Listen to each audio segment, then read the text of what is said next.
क्या लग रहा है सर, जनता के मन से जो है डर खत्म हो गया? क्योंकि भाजपा के नेताओं को कभी मारा जा रहा है, दौड़ाया जा रहा है। कितने दिनों तक डरा के रखेंगे। अभी देखिए, एक हफ्ता पहले दिल्ली की जो मुख्यमंत्री हैं श्रीमती रेखा गुप्ता, वो जन सुनवाई कर रही थी। उसमें एक व्यक्ति ने जाकर उनको गिरा दिया, बाल खींच के पीट दिया, गालियां दे दी। अब ये बिहार में घटना घट रही है। भीड़ ने मतलब ईंटा पत्थर चलाना शुरू कर दिया, भीड़ ने उनको खदेड़ना शुरू कर दिया। उनको देख के मतलब भड़क गई भीड़, और बहुत मुश्किल से जान बचाकर मंगल पांडे वहां से भागे। भाजपा के नेताओं को अब डर के रहना चाहिए पब्लिक के बीच में जाने से। बिल्कुल डर के रहना चाहिए, लेकिन भाजपा वाले जिस तरह से गुंडई पर उतारू हो गए हैं देश भर में, तो अब पब्लिक में गुस्सा बढ़ता जा रहा है। ये लोग खौफ का माहौल पैदा करना चाहते हैं। किसी पर ईडी का रेड हो जाएगा, किसी पर सीबीआई का रेड हो जाएगा, किसी को झूठे मामलों में जेल भेज दिया जाएगा। मैं धर्मनिरपेक्ष हूँ, ये लोग शर्म निरपेक्ष हैं, शर्म हया छोड़ के राजनीति करते हैं। हो सकता है इन सब के लिए भी नेहरू जी को ही जिम्मेदार घोषित कर दें, लेकिन खुद क्या इस्तीफा नहीं देंगे। अचानक से अटल पथ पे जो है पत्थर कहाँ से आ गया? ये मतलब प्लानिंग किया गया है, तभी गाड़ी के ऊपर जो पत्थर फेंके किसने गए। प्लानिंग की? नेहरू जी ने। बिहार के हेल्थ मिनिस्टर मंगल पांडे को जो है पब्लिक के द्वारा जो है दौड़ाया गया है। इन्हीं सब मुद्दों पे बातचीत करने के लिए हमारे साथ पूर्व आईपीएस अमिताभ दास सर है। सर बहुत बहुत स्वागत है आपका। जी धन्यवाद आपका। क्यों दौड़ाया गया सर, क्या कुछ वजह रही? अब देखिए, घटना ये कल की है, यानी 25 अगस्त की है, और पटना के बीचों बीच में अटल पथ है। मेरे घर से भी 15-20 मिनट का रास्ता होगा। 2 बच्चों की लाश मिलने के बाद वहाँ की पब्लिक उग्र हो गई थी और आगजनी कर रही थी, तोड़ फोड़ कर रही थी, जाम कर रही थी। उसी बीच जो बिहार के स्वास्थ्य मंत्री हैं, वरिष्ठ राम भक्त हैं मंगल पांडे, उनकी गाड़ी जा रही थी, साथ में पुलिस का एस्कॉर्ट जा रहा था। तो भीड़ ने मतलब ईंटा पत्थर चलाना शुरू कर दिया, भीड़ ने उनको खदेड़ना शुरू कर दिया। उनको देख के मतलब भड़क गई भीड़, और बहुत मुश्किल से जान बचाकर मंगल पांडे वहाँ से भागे। पूरा मामला यही है। अब देखिए, हिंसा का तो कोई समर्थन नहीं कर सकता, मैं भी नहीं कर सकता, कोई नहीं करेगा। लेकिन इससे ये भी बात मालूम होती है कि मतलब नेताओं के प्रति लोगों में कितना गुस्सा बढ़ता जा रहा है, खास के जो लोग सत्ता में हैं। अभी देखिए, एक हफ्ता पहले दिल्ली की जो मुख्यमंत्री हैं श्रीमती रेखा गुप्ता, वो जन सुनवाई कर रही थी। उसमें एक व्यक्ति ने जाकर उनको गिरा दिया, बाल खींच के पीट दिया, गालियाँ दे दी दिल्ली के चीफ मिनिस्टर को। अब ये बिहार में घटना घट रही है, तो नेताओं को अब आत्मनिरीक्षण करना चाहिए कि क्यों जनता उनसे गुस्साई हुई है। देखिए, मंगल पांडे ही हैं, मुझे लगता है बिहार के इतिहास के सबसे नकारा और भ्रष्ट स्वास्थ्य मंत्री साबित हुए हैं। अभी देखिए, प्रशांत किशोर ने इन पर बहुत गंभीर इल्ज़ाम लगाए। एक इल्ज़ाम तो लगा कि किस तरह मंगल पांडे ने दिलीप जायसवाल से कई लाख रुपए लिए आरटीजीएस के माध्यम से, और वो पैसे जो मंगल पांडे के पूज्य पिता हैं अवधेश पांडे, उनके बैंक खाते में गए, और फिर अवधेश पांडे के खाते से वो मंगल पांडे की पत्नी उर्मिला पांडे के अकाउंट में गए, और फिर उर्मिला पांडे ने दिल्ली के द्वारका में 86 लाख रुपयों का फ्लैट खरीद लिया। उसके बाद मंगल पांडे ने एक बड़ी लचर सी सफाई दी कि नहीं नहीं, मैंने उधार लिया था, लौटा दिया, वगैरह वगैरह। लेकिन उसके बाद देखिए, ये मतलब सीधे उधार नहीं था, ये घूस था। क्योंकि उसके बाद स्वास्थ्य विभाग ने जो दिलीप जायसवाल का प्राइवेट मेडिकल कॉलेज है किशनगंज में, उसको डीम्ड यूनिवर्सिटी का दर्जा दे दिया। इसका साफ मतलब है कि दिलीप जायसवाल ने घूस देके वो काम कराया था, और मंगल पांडे ने रिश्वत लिया था। रिश्वत लेकर उन्होंने दिल्ली में फ्लैट खरीद लिया अपनी वाइफ के नाम से। और दूसरा जो प्रशांत किशोर ने इल्ज़ाम लगाया था, वो एम्बुलेंस घोटाला का, कि लगभग 1000 एम्बुलेंसों की खरीद स्वास्थ्य विभाग ने की 200 करोड़ के आसपास। और ऐसे एम्बुलेंस जो दूसरे राज्यों में 12-12 लाख में खरीदे गए, वो बिहार में 22 लाख 28 लाख में खरीदे गए। तो क्यों मतलब इतनी कीमत में फ़र्क आया? इसका मतलब उसमें जमकर कमीशन खोरी हुई है। तो इसका जवाब मंगल पांडे को देना चाहिए। और देखिए, मंगल पांडे हर मतलब स्वास्थ्य विभाग में बुरी तरह वो फेल कर चुके हैं।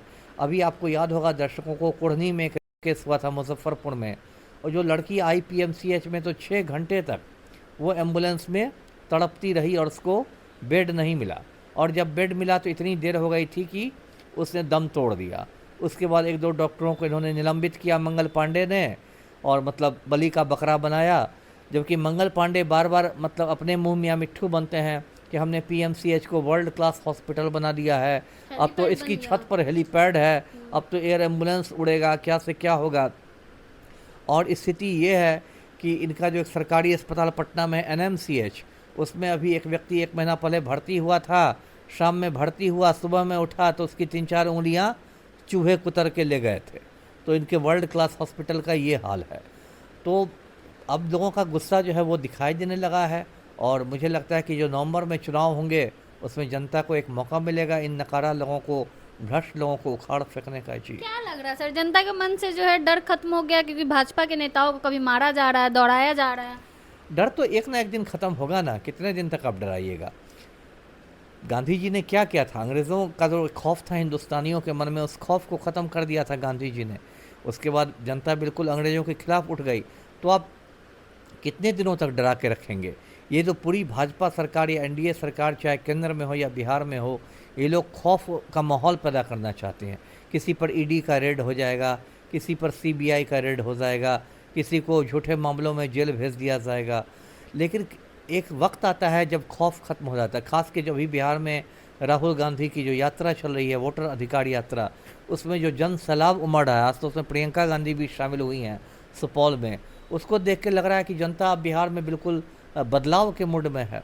और एक बार जनता यदि बदलाव का मूड बना लेती है तो फिर जनता के सामने तो कोई नहीं टिकेगा। जी। मतलब भाजपा के नेताओं को अब डर के रहना चाहिए पब्लिक के बीच में जाने से? बिल्कुल डर के रहना चाहिए। हाँ। क्योंकि पब्लिक भी कार सेवा करना जानती है। मैं कोई हिंसा का समर्थन नहीं कर रहा, लेकिन भाजपा वाले जिस तरह से गुंडई पर उतारू हो गए हैं देश भर में, तो अब पब्लिक में गुस्सा बढ़ता जा रहा है। अब जिस तरह से चुनाव आयोग भाजपा के साथ मिलकर बिहार में 65 लाख लोगों के नाम काट दिए, तो ये सबसे तो पब्लिक में बहुत आक्रोश है। जी। तेजस्वी यादव भी स्वास्थ्य मंत्री रह चुके हैं, वो रात रात को जाके वहाँ पे निरीक्षण करते थे। मंगल पांडे का ऐसा कुछ दिखता है सर? नहीं दिखाई देता है। क्या दिखाई देता है? मुझे तो कुछ नहीं दिखाई देता है।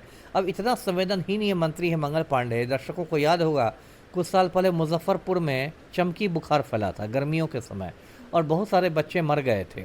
उसके बाद पटना में एक उच्च स्तरीय बैठक हुई स्वास्थ्य विभाग की, समीक्षा करने के लिए चमकी बुखार की। उससे बड़े बड़े अधिकारी थे, मंगल पांडे ही अध्यक्षता कर रहे थे। और पहला सवाल मंगल पांडे का उस बैठक में था, उसमें वर्ल्ड कप क्रिकेट चल रहा था, कि विश्व कप क्रिकेट में स्कोर क्या है। मतलब मंत्री महोदय की आप संवेदनहीनता देखिए कि बैठक है चमकी बुखार पर, सैकड़ों बच्चे मर रहे हैं मुजफ्फरपुर में, और मंत्री महोदय वर्ल्ड कप क्रिकेट का स्कोर पूछ रहे हैं। तो ये सब विशुद्ध संवेदनहीनता है।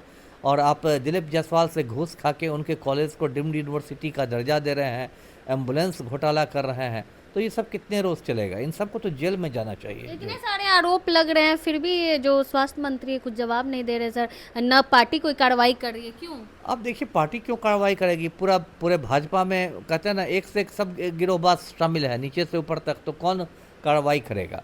और दूसरी बात कि इस्तीफा नहीं रहे, जवाब नहीं दे रहे लोग, शर्म निरपेक्ष नेता है। मैं धर्म निरपेक्ष हूँ, ये लोग शर्म निरपेक्ष हैं, शर्म हया छोड़ के राजनीति करते हैं।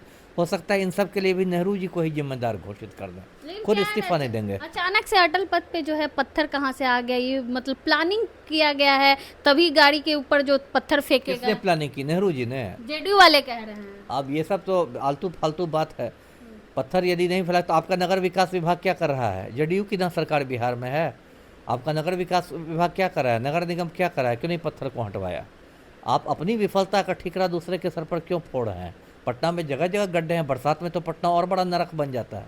तो सब चीज़ के लिए आप लालू यादव और राजद को ही नहीं ना दोषी ठहरा सकते हैं। जी। बहुत बहुत धन्यवाद सर। हमारे साथ पूर्व आईपीएस अमिताभ दास सर थे। मंगल पांडे को जो है दौड़ाया गया जनता के द्वारा, इन्हीं सब मुद्दों पे हमने इनसे बातचीत की। बाकी अब क्या कुछ सोचते हैं अपनी राय कमेंट बॉक्स में जरूर दे। धन्यवाद।